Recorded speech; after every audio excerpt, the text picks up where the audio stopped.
반갑습니다. 미풍입니다. 평당 분양가 1억 시대가 곧 도래한다고 합니다. 구독과 좋아요 부탁드리도록 하겠습니다. 이제 평당 분양가 1억도 멀지 않았다. 왜 이렇게 됐을까? 저는 규제 때문이라고 보고 있습니다. 이 규제가 다 만든 것이다. 그래서 평당 분양가 1억 시대, 우리는 이제 현실로 받아들여야 됩니다. 분양가 1위에서 8위가 도시형 주택이라고 하죠. 도시형 주택은 대부분이 1에서 2인 가구입니다. 1에서 2인 가구를 위해서 규제를 다 푼 거예요. 주차시설부터 뿐만 아니고 우리가 아파트를 지을 때는 주차시설 그리고 부대시설 그리고 거기에 따라서 크기에 따라서 여러 가지 만들어야 될 의무적으로 만들어야 될 것들이 있는데 이것이 다 빠집니다. 도시형 주택은. 그래서 비아파트 규제 풀어도 그림의 떡이 된 거죠. 그러니까 아파트를 규제를 하다 보니까 이제는 어떻게 되겠냐. 대안으로 도시형 주택이 분양가를 올리기 시작한다는 겁니다. 분양가 상한제도 규제를 받지 않기 때문에. 그래서 마구마구 올라간다. 규제의 역설이다. 이렇게 보시면 될 것 같고, 우리가 경제에서 가장 중요한 것이 무엇입니까? 재화나 자산을 규제를 가하기 시작하면은 반드시 가격이 올라갑니다. 이 가장 이 간단한 이치예요. 그래서 규제를 하시면 안 된다. 정책들이. 규제는 절대로 안 된다. 그래서 상한제 없어 아파트보다 비싼 곳. 이렇게 되고 오피스텔도 대출받기 어렵겠죠, 지금. 그러나 지금 여기서 집값 하락기 오면은 조정기 오게 되면은 가장 먼저 타격을 받는 곳이 어디입니까? 오피스텔이에요. 그다음 또 하나가 어디겠습니까? 리모델링 추진단지입니다. 리모델링 추진단지하고 오피스텔은 가격 하락 조정기 오면은 가장 먼저 빠집니다. 가장 많이 하락을 하고. 그래서 이 부분들을 잘 보셔야 한다. 그런데 고가주택 이런 평당 7,999만 원, 90만 원 이런 아파트들 도시형 주택은 아주 지금 소규모로 짓죠. 그리고 여기 있는 사람들이 대부분 아주 돈이 많은 사람들입니다. 그들만의 리그예요. 그들만의 리그. 그래서 이거는 집값 조정기하고 그리고 어떤 시장 상황들하고는 전혀 거리가 멉니다. 괴리가 된다 이렇게 보시면 될 것 같습니다. 그래서 최근 5년간 분양가 상위 주택 현황 말이 꼬이는데 5년간에 지금 보시면은 분양가 상위 주택을 보니까 1등이 7,990만 원 평당. 반포에 있는 리버파크라고 합니다. 안 가봤어요. 도시형 주택인데 전부 다 1위부터 8위가 어디입니까? 전부 다 도시형 주택이에요. 소규모로 짓는 도시형 주택, 도시형 생활주택으로 짓는 이런 곳들이 전부 지금 보시면은 최고 1등하고 그 다음에 9위부터가 지금 보시면은 아파트가 된 겁니다. 이전에 이런 현상들을 볼 수가 없었죠. 근데 이것도 왜 그렇게 됐습니까? 규제 때문이죠. 규제를 피하기 위해서, 분양가 상한제를 피하기 위해서. 그렇다 보니까 이 현상들이 나타난 겁니다. 그래서 시장이 자꾸 왜곡되는 겁니다. 부자들은 부자들끼리 모여 살려고 하고 그렇죠. 그래서 사람들은 또다시 여기서 아파트를 살려고 하는 사람들은 또 피해를 보게 되고 이런 현상들이 지금 계속 반복되고 있다. 그리고 아이유도 마찬가지입니다. 에테르노 청담, 예전에 이름이 청담더원인데 여기도 마찬가지예요. 여기도 분양가 상한제를 피하기 위해서 어떻게 지었습니까? 30세대 이상 아파트를 짓게 되면은 어떻게 된다는 겁니까? 이 규제 대상이죠. 아파트 단지가 되니까. 그러니까 29세대만 딱 짓는 겁니다. 29세대를 지으면은 어떻게 된다는 거예요?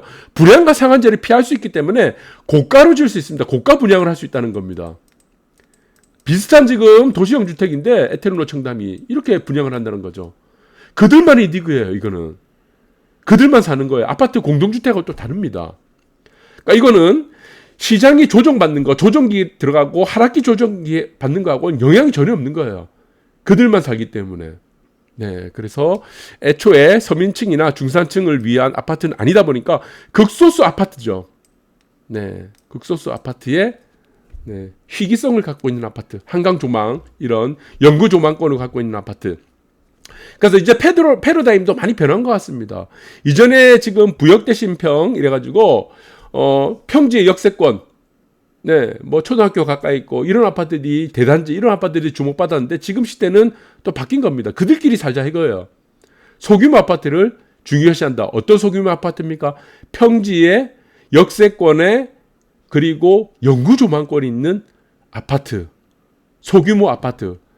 네, 그래서 이런 현상들이 지금 규제가 되고 규제로 인해서 생겨났던 대표적인 현상이고, 그리고 장동건 고소영 부부가 사는 곳이 PH129죠.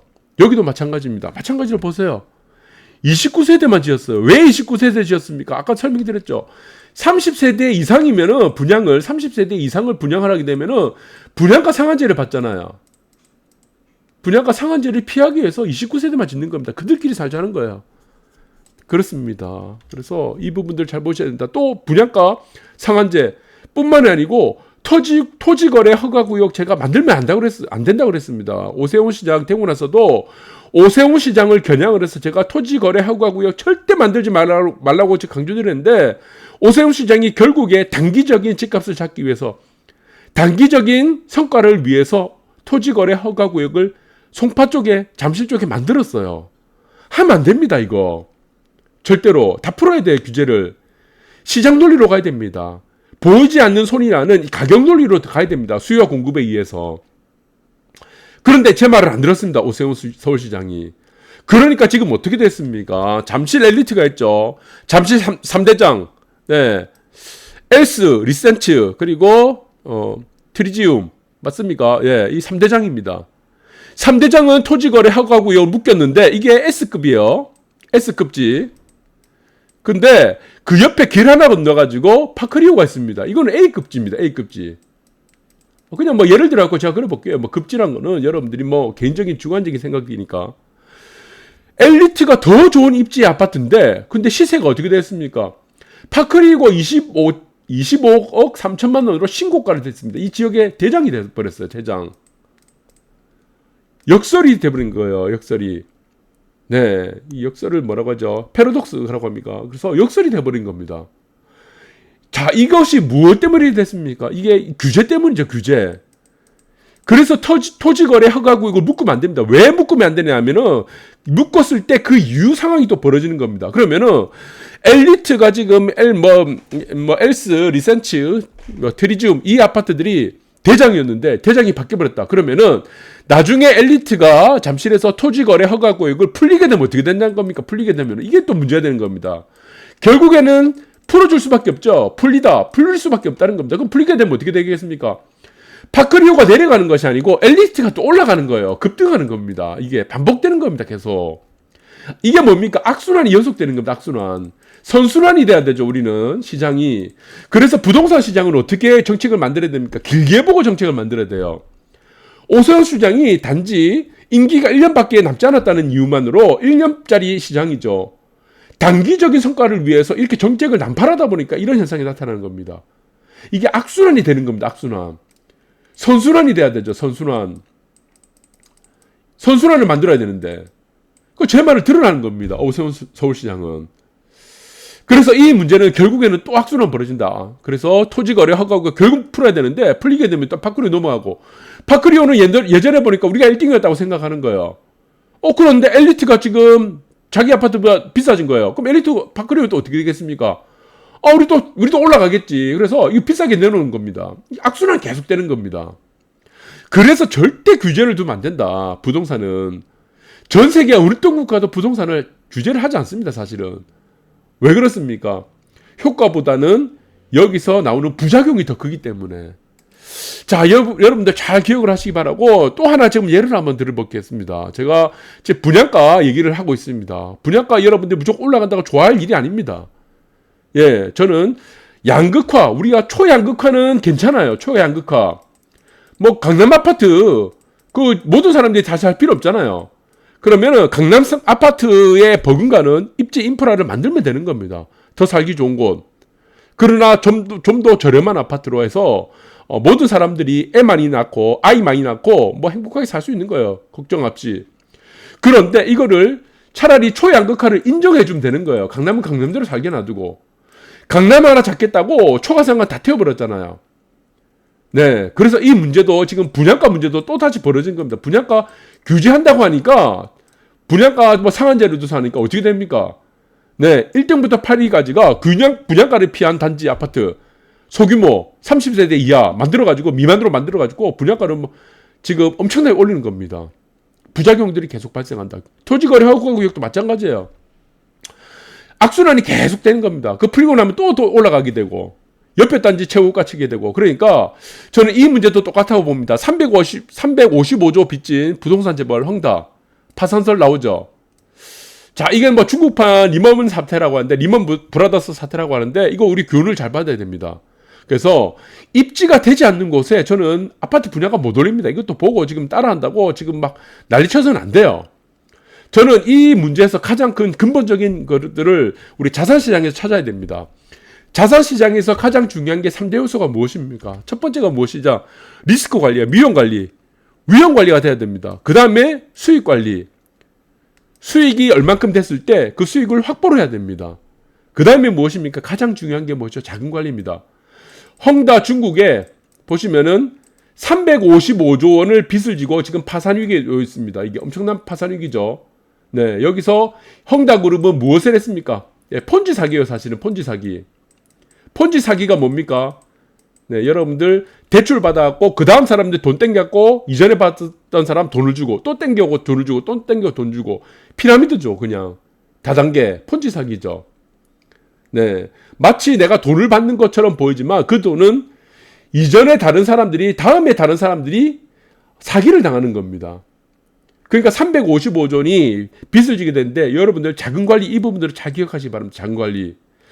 우리가 보시면은 서울에 2013년도가 있었습니다. 2013년도에서 15년도까지 서울에 바닥을 쳤습니다. 12년도에 사실상 바닥을 찍고 2년 동안 조정받고 2010년도부터 2012년도까지 사실상 조정이었어요.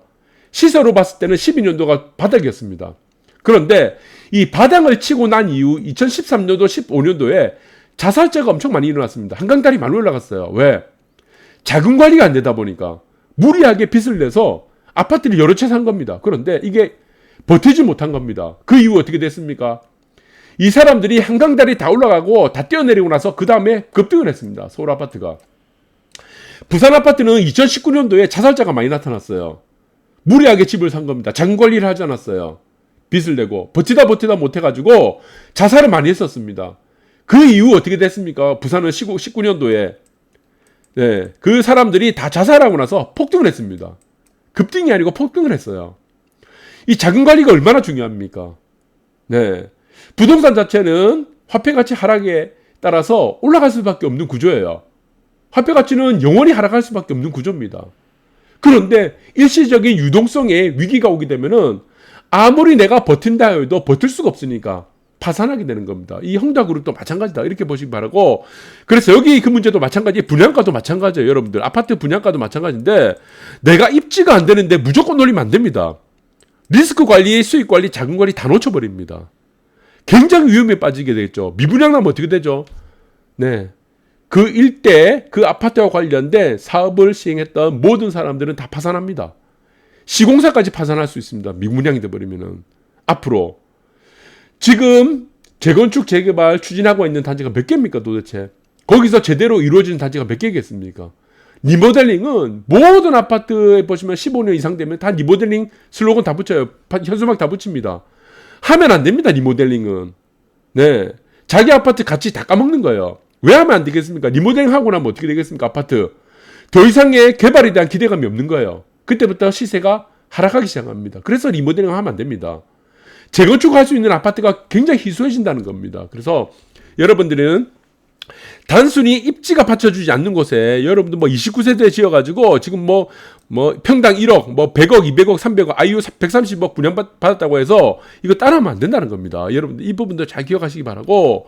그래서 월세는 2,700만 원에서 전세는 36억까지 껑충 뛰었습니다. 왜 이렇게 됐습니까? 네, 규제 때문이죠. 규제. 네, 규제 때문에 이렇게 만들었다. 그래서 규제는 여러분들 누구를 표적으로 해서 누구를 위해서 만들겠습니까? 네, 세입자들 그리고 무주택자들을 위해서 규제를 만드는데 그 규제는 결국에 피해자가 누굽니까? 세입자와 무주택자들입니다. 그것이 바로 시장입니다. 시장. 그렇게 기억하시기 바라고. 서울 태생이지만 결국에 어떻게 돼요? 집값에 정말 지친다. 탈서울 행렬. 왜 탈서울 행렬합니까? 살 수가 없으니까 대출 다 막아놨는데, 네, 월세 살아야 되는데 월세 감당 안 되니까, 전세도 지금 대출 안 되고 감당이 안 되니까 다 이 원인은 규제입니다. 전부 다 규제예요. 규제. 규제 완화를 하지 않고 규제를 계속 두고 있다. 2중, 3중, 10중까지. 자, 여러분들이 이 부분을 잘 보시기 바라고, 이 규제에 따라서 결국에는 무엇이 됩니까? 저는 분양가 평당 1억, 네, 분양가 평당 1억은 시간 문제다, 이렇게 보고 있습니다. 그래서 입지가 더 좋은 곳과 아니면은 그들을 제외한 뭐 평균적인 어떤 아파트들이 있겠죠. 네, 격차는 오히려 더 커지는 양극화를 계속 또 키우고 있다, 이렇게 보시면 될 것 같습니다. 오늘 방송 여기까지 하도록 하겠습니다. 감사합니다.